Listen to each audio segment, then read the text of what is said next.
I bought this knife on knifecenter.com, I believe it was, about a year ago for around 40 bucks. Might have been around 45 at that time, but the normal price around now is, as of the time of the recording of this video, is about 40 bucks US.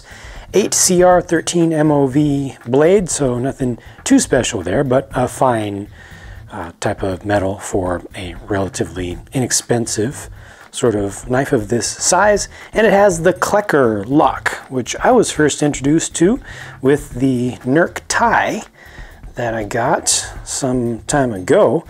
The exact same type of mechanism that makes a lot of people very nervous. But I have tried very hard to make this thing fail, and as expected, it doesn't fail.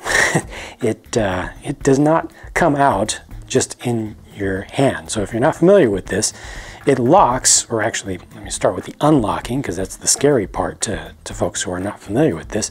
It unlocks by squeezing right here. It actually unlocks this end. There's just a bend that occurs in the sides. The whole thing is basically a frame design, just has a couple of scales added on for vanity and a little bit of texture, but that unlocks it completely there. No spring-loaded mechanism in here. Flipper comes all the way around, and the fit and finish of this thing is good. The thing about the whole squeezing thing is that, you know, you're worried that, okay, if you grip it up here, most of your grip strength is placed up here, no problem, right? You're locking the thing.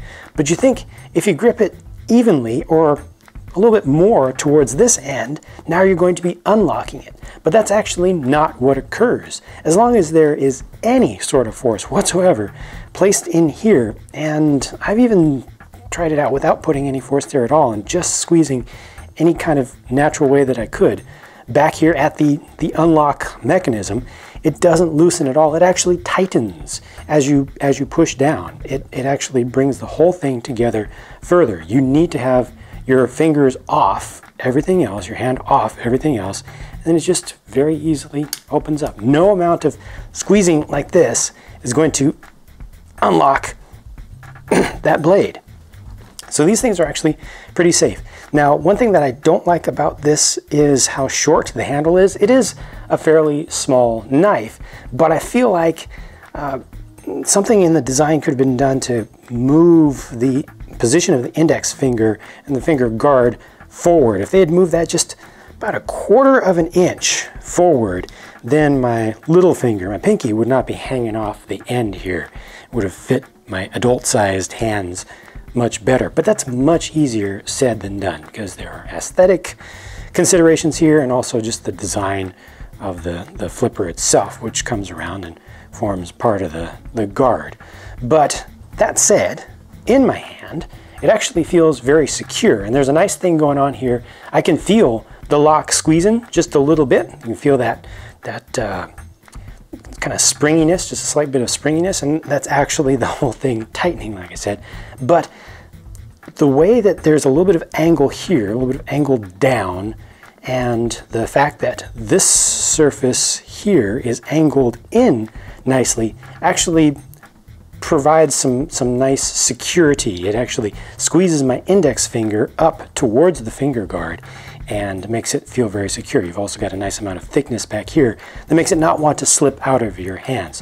The design of the blade gives you just all belly. It's all curved, the entire thing. There's not a straight surface on that. So this will definitely give you some nice long draws out of it. Doesn't really have any particular sweet spot. It does feel comfortable to me, especially when I get my thumb on the back like I tend to like to do, and that's just at a very good place for slicing actions. That's going to work out really well.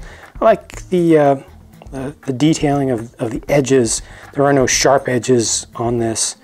You know, it's kind of softened down. I also like the finish here with the bead blasting or media blasting, the kind of small media blasting that's done first, and they follow up with the brushing over the top. Gives you that two-tone look for just the metal, and then these are just G10 scales on either side. The clip is done pretty nicely. It's very elegant here. Lanyard hole has a nice insert in it that's actually milled, so that actually looks elegant. And again, nice edge detail around here, so you don't feel any spot that's going to catch your fingers. Just feels really well done. Again, not the very best metal, you know. Certainly the NERC tie that I have is much better, and it's just AUS 8 or AUS 8 or AUS 8, however you pronounce it, I don't care. But this stuff will relax just a little bit over time. Doesn't hold its edge quite well, but tends to be a fairly durable stuff. In other words, it's not liable to chip very easily in my experience. Overall, mostly a novelty knife to me personally. I got it for its looks and its interesting design, but it actually has respectable ergonomics, and this is not something that I would mind using on a fairly regular basis if this was the type of cutter that I wanted to use in terms of its blade shape.